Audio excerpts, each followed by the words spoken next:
We want to bring in Mudar Zahran into this conversation. Mudar is the Secretary General of the Jordanian Opposition Coalition. He's also an expert on the wider region. Mudar, good to have you with us. Hariri throwing his hands up in despair today, saying he has reached a dead end. What does Hariri's resignation signal to you?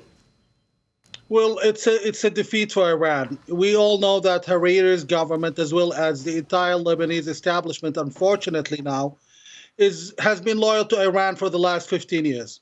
Seeing Hariri go, even though he represents the Sunni sect, is a defeat for Iran. He's Iran's, I hate to say it, he's Iran's man and a loyalist to Iran. So is the governments elsewhere. And this is, Michelle, this is going to have a domino effect. We have also governments in Iraq and elsewhere who are loyal to Iran.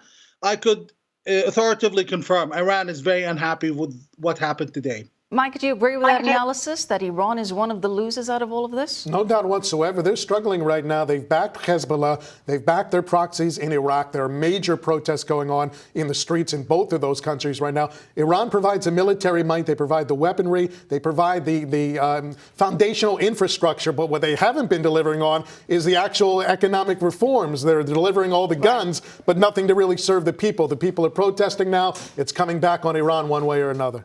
Mudar, Hezbollah's leader, Nasrallah, has warned that this could send the country into total chaos. As we mentioned, Hezbollah has been beating up on some of these protesters. How do you see the situation playing out?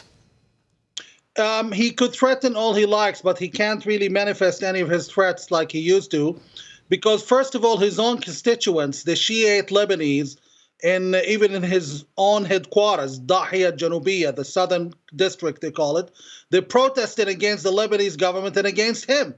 This is all about the economics more than anyone else, just like your wonderful guest had just said. The economics is, they have been supported by Iran for a long time, those government, those regimes. So Mudar, how do these protests end? What is the end game for the protesters? What are they hoping to achieve, and can they indeed achieve it?